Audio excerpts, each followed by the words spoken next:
हमने कितनी बार अपने पेरेंट्स को ये कहते हुए सुना होगा कि बेटा जब खुद पेरेंट्स बनोगे तब ये बात समझोगे। आई गेस बहुत बार। और आज जब आप खुद ये रिस्पॉन्सिबिलिटी संभाल रही हैं तो बहुत बार आपके मन में ख्याल आया होगा शायद वो सच कहते थे, क्योंकि आज आप अपने बच्चों की छोटी सी छोटी खुशी का ख्याल रखती हैं, उसकी अच्छी परवरिश करना चाहती हैं। लेकिन क्या इस लिस्ट में कहीं हाइजीन आता है? जी हाँ, आज कॉल फॉर केयर में हमारा टॉपिक भी यही है, हाइजीन प्रॉब्लम इन किड्स। आपके तमाम सवालों के जवाब देंगी डॉक्टर विभा शर्मा। विभा जी, बहुत बहुत स्वागत है आपका। Thank you so much. सबसे पहले मैं ये जानना चाहूँगी कि हाइजीन प्रॉब्लम क्या होती है किड्स में?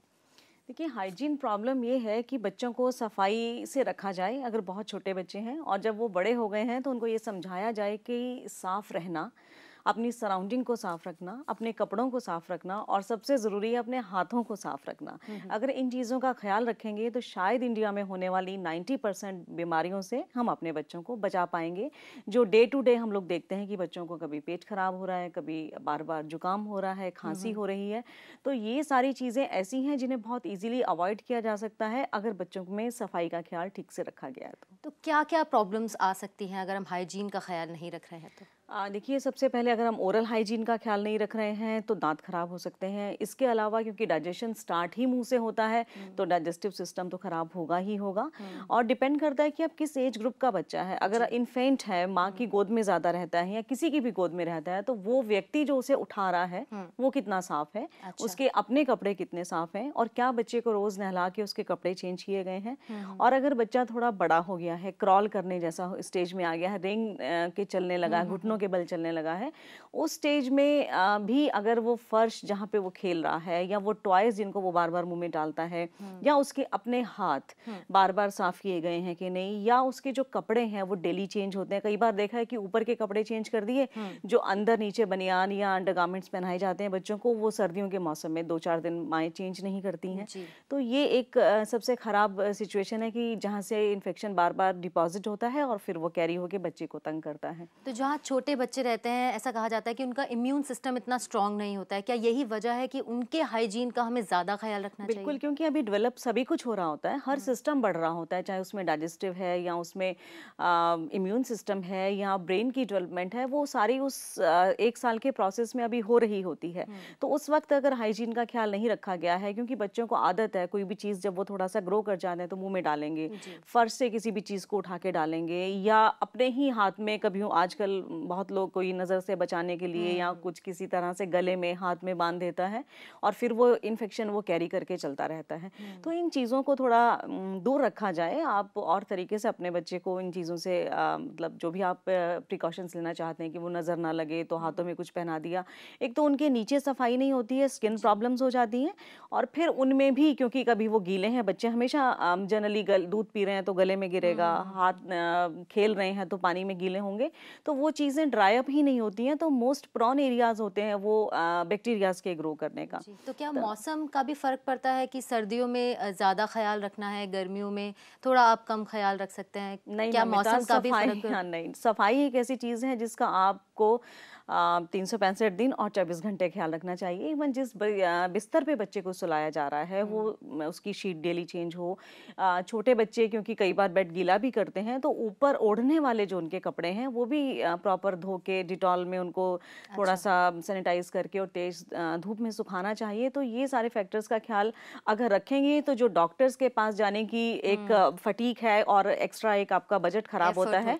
और इसके अलावा आप एक बच्चे को बहुत छोटी एज से एंटीबायोटिक्स के ऊपर डाल देते हैं या बार बार आपको दवाएं देनी पड़ती हैं, तो उन सब चीज़ों से बच जाएंगे।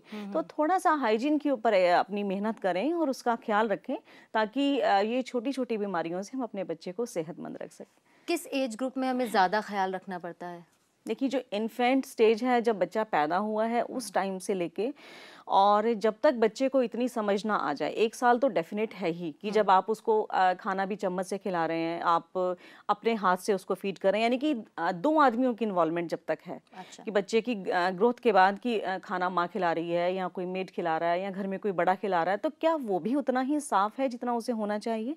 सिर्फ बच्चे को साफ रख दिया या उसके जो बर्तन हम यूज़ कर रहे हैं वो भी उतने ही साफ होने चाहिए। और सबसे खराब बात है कि जो बच्चे फीड बॉटल से करते हैं वो बॉटल्स कितनी बार स्टरलाइज हो रही हैं, वो कितनी कवर्ड करके रखी गई हैं, या जो बच्चे के बनाने का जो खाना बनाया गया है बच्चे की, चाहे वो फेरेक्स है, सेरेलेक है या कोई खीर वीर भी है, तो क्या थोड़ा सा कंज्यूम होने के बाद थोड़ी देर बाद उसको ऐसे ही छोड़ दिया और फिर खिला दिया गया है।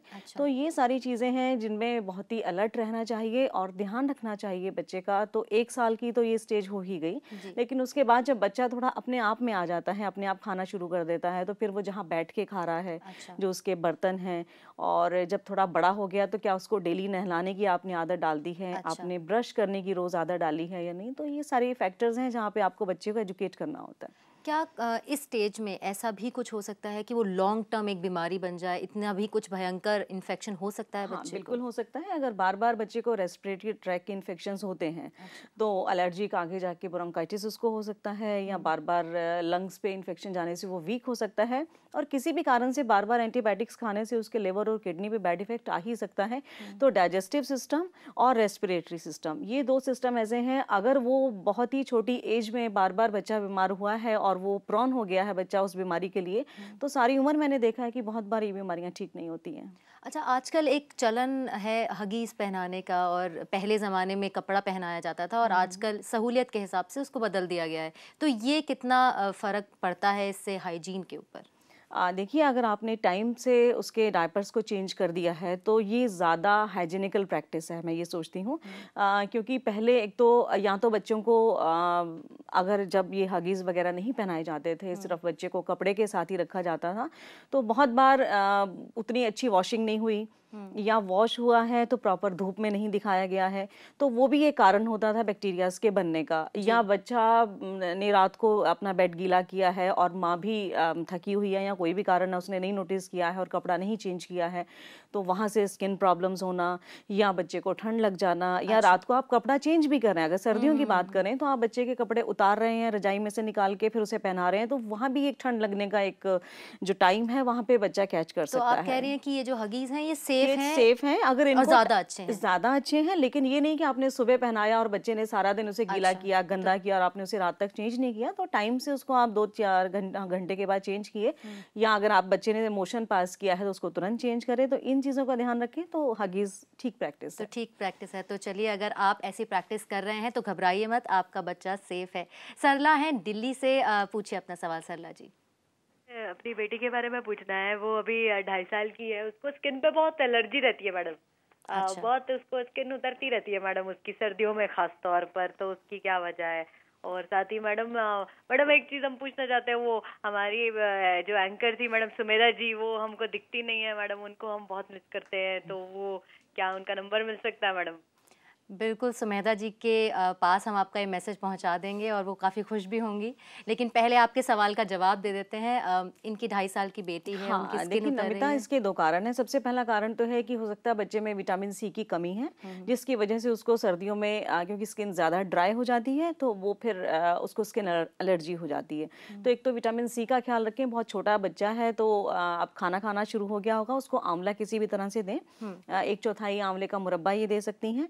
इसके अलावा उसको आप जो भी सब्जी बनाती हैं उसमें थोड़ा सा आंवला डाल के उसको इस तरीके से दिया जा सकता है। और सबसे खास ख्याल रखें कि जो बच्चे के नीचे के जो गारमेंट्स हैं, चाहे उसमें वार्मर है या उसमें जो हम नीचे उसको स्लिप पहनाते हैं बच्ची को, या कोई बनियान पहनाते हैं, तो वो चीज़ें रोज़ डेली चेंज होनी चाहिए। अच्छा। और स्किन पे जब भी नहलाया जाए बच्चे को, तो उसके बाद कोई भी, चाहे वो कोकोनट ऑयल है या ऑलिव ऑयल है, उसको एप्लीकेशन उसकी कर दी जाए। और सबसे अच्छा जो तरीका ये है कि आप थोड़ा सा दही लें, उसमें थोड़ा बेसन लें और नीम की पत्तियों का पेस्ट बना लें। अच्छा। और उससे बच्चे को नहलाएं। इसके अलावा बच्चे को नहलाने के लिए साबुन का या किसी और केमिकल का इस्तेमाल ना करें, तो इसी से ही काफ़ी हद तक चेंज होगा। थोड़ी हल्दी लिया, थोड़ा नीम का पेस्ट बनाया पत्तों का, बेसन लिया और दही लिया, उससे बच्चे को रब किया और नहला दिया। अच्छा। तो ये चीज़ होगी तो अंदर से जो बार बार एलर्जी हो रही है वो नहीं होगी और स्किन उसकी सॉफ्ट हो जाएगी। चलिए सरला जी, उम्मीद करते हैं कि ये सब बातें आपने नोट कर ली होंगी और अब अपनी बेटी का ख्याल अच्छे से रख पाएंगे। यहाँ पर वक्त हो गया एक छोटे से ब्रेक का। उम्मीद करते हैं कि ब्रेक के बाद भी आप अपने सवाल यूं ही हमसे पूछना जारी रखेंगे। बने रहिए हमारे साथ।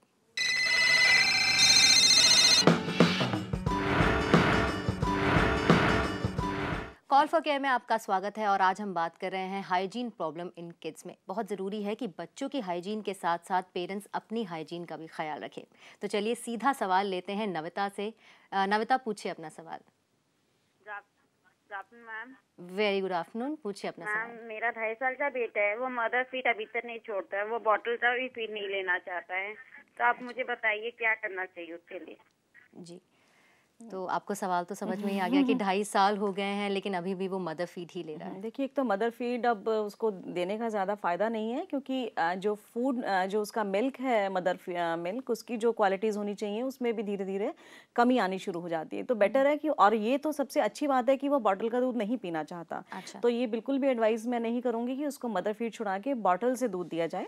बेटर है कि आप उसको छोटे ग्लासेस में या कुछ अट्रैक्टिव ग्लासेस लाके, जिसको बच्चा लाइक करता हो, उसमें दूध पीने की हैबिट डालें। और बड़ा हो गया बच्चा अगर थोड़े दिन तक तंग करता है और दूध कम पीता है तो ज़्यादा आप वरी नहीं की करें, और खाना उसको प्रॉपर सॉलिड देना शुरू करें ताकि उसका पेट अच्छे से भर जाए। लेकिन धीरे धीरे ये प्रैक्टिस आप बच्चे को समझा के मदर फीड छुड़ाने की कोशिश करें, जो आपकी अपनी हेल्थ के लिए भी ठीक है और बच्चे के लिए भी ठीक है। और सबसे आसान तरीका है कि रसौंत एक औषधि आती है, उसको आप अपनी निपल्स पे लगा सकती हैं, जिसका टेस्ट थोड़ा सा बिटर है। 2-4 बार बच्चा अच्छा। दूध पिएगा तो उसको वो अच्छा नहीं लगेगा, तो शायद वो पीना छोड़ देगा। लेकिन अपना फीड छुड़ा के आप बॉटल की प्रैक्टिस बिल्कुल मत दें। बड़ा हो गया है, उसको छोटे ग्लासेस या कप में देने की आदत डालें। चलिए नविता जी, उम्मीद करते हैं कि आपको अपने सवाल का जवाब मिल गया होगा। पूजा है गाजियाबाद से। पूजा जी, पूछिए अपना सवाल। हेलो मैम जी। मेरी बेटी 5 साल की है और उसे सर्दी जुकाम की हमेशा शिकायत रहती है और उसकी पेट भी फूली हुई रहती है हमेशा और उसे इनहेलर की भी जरूरत पड़ती है मैम।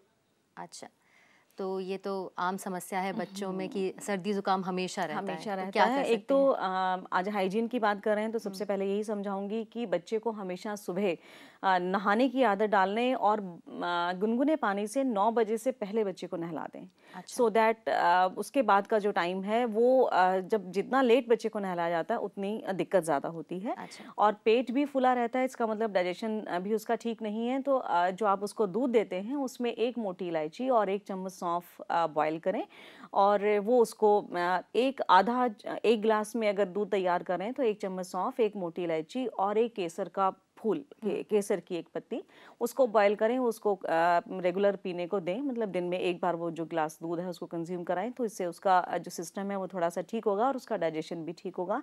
और बेस्ट है 1 मोटी इलायची को पीसा जाए और 1 चम्मच शहद में उसको डाल के बच्चे को रात को सोते वक्त दिया जाए।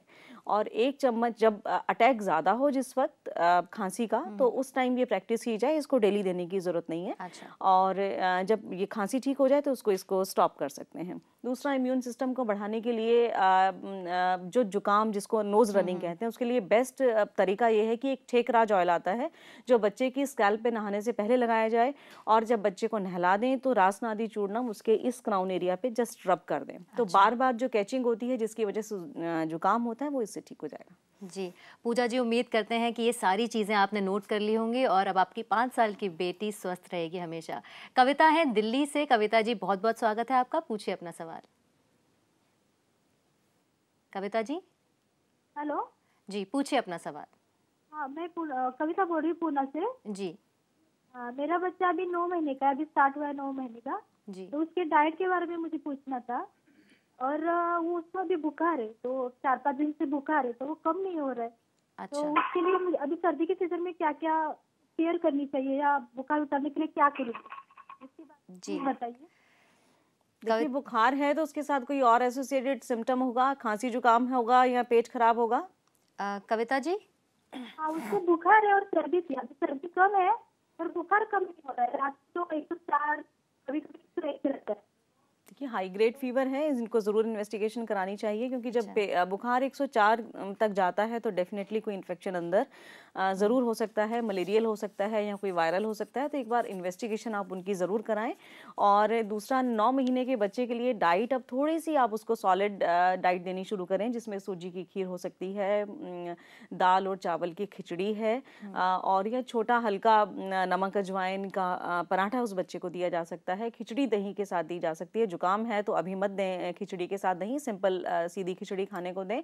और शहद जैसे मैंने बताया तो बहुत उत्तम, लेकिन शहद जो आजकल ब्रांडेड मिलते हैं, मैं उन शहद की बात नहीं कर रही हूँ। अच्छा। शहद वही इफेक्टिव होता है जो डायरेक्ट आपको पता हो उसका सोर्स कि वो वाकई नेचुरल तरीके से बीज ने बनाया है, किसी पेड़ के ऊपर छत्ता और वहाँ से निकाला गया है। तो वो शहद अगर बच्चे को मिलता है तो वो बहुत ही उत्तम रहता है। 9 मंथ्स की एज में जब बच्चे के दांत भी निकलने लगते हैं, कई बार दांत निकलने की वजह से भी बच्चे को बुखार हो जाता है, तो बहुत सारे फैक्टर्स हैं जिसको आप इन्वेस्टिगेट करा लें।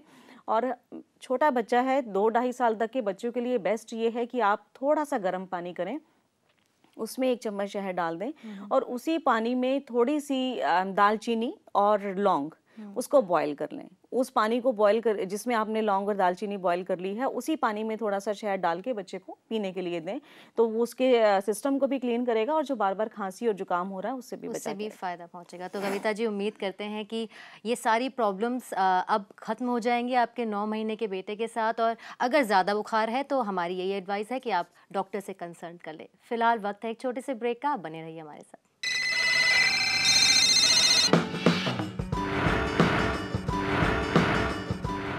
कॉल फॉर केयर में आपका स्वागत है और आज हम बात कर रहे हैं हाइजीन प्रॉब्लम इन किड्स में, जहाँ पे बहुत ज़रूरी है बच्चों की रेगुलर बेदिंग और ओरल हाइजीन। शिल्पी है गाजियाबाद से। शिल्पी जी, बहुत बहुत स्वागत है आपका हमारे प्रोग्राम में, पूछिए अपना सवाल। शिल्पी है गाजियाबाद। आप अपने टीवी सेट का वॉल्यूम कम कर दीजिए, मुझे अपनी ही आवाज़ सुनाई दे रही है। शिल्पी जी, आप हमारे साथ फोन लाइन पर हैं। जी, पूछिए अपना सवाल।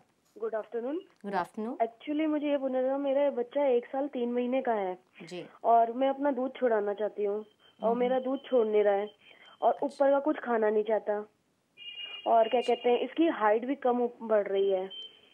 अच्छा, तो ये तो सेम प्रॉब्लम है जो अभी थोड़ी देर पहले हमने ली थी, तो आप तो एक बार धीरे फिर से धीरे बता बच्चे को डिस्करेज कीजिए और उसका पेट सॉलिड चीज़ों से भरना शुरू कीजिए, क्योंकि 1 साल 3 महीने का बच्चा है, नेचुरली हर तरह का वो खाना खा सकता है जो उसको आराम से डाइजेस्ट भी होगा, और जब वो सॉलिड फूड खाएगा तो उसका पेट भरा रहेगा, तो उसके फिर फीड के लिए टेंडेंसी कम हो जाएगी। और इसके अलावा वो रसौंत मैंने अभी बताया था, वही आप अपने निपल्स पे लगाएं, और बच्चा जब 2-3 बार दूध पिएगा और उसका टेस्ट उसको ख़राब लगेगा तो धीरे धीरे अपने आप छोड़ देगा। बाकी किसी तरह की हार्श प्रैक्टिस सिर्फ अपना ब्रेस्ट फीड छुड़ाने के लिए बच्चे के साथ नहीं करनी चाहिए, क्योंकि बहुत ही मेंटल जो ग्रोथ होती है वो भी बहुत ज़्यादा 1 साल 1.5 से 2 साल के बीच में बच्चे की रहती है, तो इमोशनली भी वो बहुत अटैच होते हैं इस चीज़ के साथ। जो बच्चे बॉटल से पीते हैं उनको बॉटल छुड़वाने भी मुश्किल हो जाती है, तो थोड़ी सी पेशेंस और प्यार के साथ एक तो पेट उसका भरा रखें और धीरे धीरे कोशिश करें उस बच्चे को डिस्करेज करें मदर फीड के लिए। शिल्पी जी, उम्मीद करते हैं कि आपके सारे सवालों का जवाब आपको मिल गया होगा। पूजा है दिल्ली से। पूजा जी, बहुत बहुत स्वागत है हमारे शो में, आप पूछिए अपना सवाल। मैम मेरा बेटा है 5 साल का, तो उसकी स्किन बहुत ज्यादा ड्राई है और पीछे की तरफ बैक साइड पे उसके रैशेस टाइप कुछ है, ईचिंग करता है तो बहुत दाने दाने हैं लाल लाल, जो कि ईचिंग करने के बाद बहुत ज्यादा रेडिश में हो जाते हैं। ठीक है। दूसरा मैम, मेरी बेटी 5 महीने की, अभी उसकी स्किन पे बहुत ज्यादा बाल है, तो उसके लिए मैं क्या करूँ? अच्छा, तो इनके 2 सवाल हैं, एक अपने बेटे के लिए और अपने बेटी के लिए। पहले तो जो बच्चा है जिसको स्किन ट्रबल है उसके लिए कहना चाहूँगी कि पहले बच्चे के लिए जो मैंने बताया था कि दही में थोड़ा हल्दी मिलाएं, बेसन मिलाएं और नीम की खोपलों का पेस्ट मिला के बनाएं और इससे बच्चे को सुबह नहलाएं। इसके अलावा इस बच्चे को आधी से पौना चम्मच दही हल्दी का पाउडर, जो प्योर हल्दी हो, उसको आप घर में पीसें, क्योंकि किसी तरह का मिलावट उसमें नहीं होनी चाहिए। उसको आप, जो बच्चा दूध पीता है आधा गिलास या 1 गिलास, उसके साथ उसको बॉयल करें और वो दूध 1 गिलास उस बच्चे को पीने को दें। और दूसरा सबसे सही तरीका ये है कि आंवले का इस्तेमाल कराएं। बच्चे को आंवले का मुरब्बा अच्छा लगता हो या आंवले की चटनी बना के, आंवले की सब्जी बना के, जैसे भी बच्चा ले सकता है उसको दें। अदरवाइज उसको विटामिन सी का सप्लीमेंट दें। तो इन सारी चीज़ों से मुझे लगता है 8-10 दिन में बच्चे की जो स्किन पे रैशेस यहाँ पर एक मेरे दिमाग में सवाल आया कि जो भी ये प्रॉब्लम हो रही है बच्चों के साथ स्किन से रिलेटेड, क्या ये हाइजीन भी एक वजह हो सकती है? हाइजीन भी एक वजह हो सकती है कि सर्दियों में 2-3 दिन ना नहलाना, या मैंने बहुत सारी एजुकेटेड मदर्स को देखा है कि सुबह के वक्त बहुत ठंडा है, बच्चे को बिना नहलाए स्कूल भेज देंगे, रात को सोते समय नहला देंगे, या बच्चा जब स्कूल से आएगा तब उसको नहाने को कहेंगे। ये सारी रॉन्ग प्रैक्टिसेस हैं। जो इंडिया का क्लाइमेट है इसके हिसाब से और जिस तरीके की हमारी रूटीन लाइफ है और जो हमारे मौसम है हमारे आसपास, उसका बेस्ट जो तरीका वो ये है, जो हमारे शास्त्रों में लिखा गया है कि सुबह उठ के अपना मुंह साफ करने के बाद, पेट साफ करने के बाद नहाना बेहद ज़रूरी है। और नहाने के बाद बेहद ज़रूरी है कि अपने ऊपर के कपड़े चाहे ना बदले जाएं, अंडर गारमेंट्स ज़रूर बदले जाएं और अंडर गारमेंट्स अच्छे से धो के तेज धूप में सुखाए जाएं।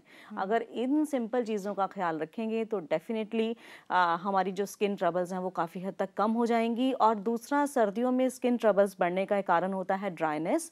तो बॉडी को कोकोनट ऑयल से या ऑलिव ऑयल से बच्चे की जो बॉडी है उसको मॉइस्ट रखें। और विटामिन सी की कमी से भी बहुत बार इस तरीके की प्रॉब्लम्स आती हैं, तो बच्चे में विटामिन सी की कमी ना आए, आंवला इज़ द बेस्ट सोर्स। इसके अलावा अगर और आंवला किसी भी तरह से खाया जाए उसके कंटेंट्स बरकरार रहते हैं। तो बच्चे को मुरब्बा, आज मैं बार बार इसीलिए बोल रही हूँ कि मीठा है उसको वॉश करें और बच्चे को उसको खाने की आदत डालें। इसके अलावा अब नहीं वो खा रहा है तो फिर आप विटामिन सी का सप्लीमेंट दें और थोड़ी देर बच्चे को धूप में खेलने की आदत डालें, सो दैट उसकी जो स्किन के लिए वो अच्छा रहेगा। इन चीज़ों का ख्याल रखेंगे तो शायद ये तकलीफें नहीं होंगी। और एक और सबसे बड़ी बात, जो अंडर गारमेंट्स पहनाए जाएं या वो कपड़े जो बॉडी को डायरेक्ट टच करते हो, चाहे वो कफ्स पे है, गले पे है, वो कॉटन के होने चाहिए। अच्छा विभा जी, बहुत बहुत शुक्रिया आपका ये तमाम जानकारी देने के लिए और हमारे स्टूडियो में आने के लिए। Thank you so much.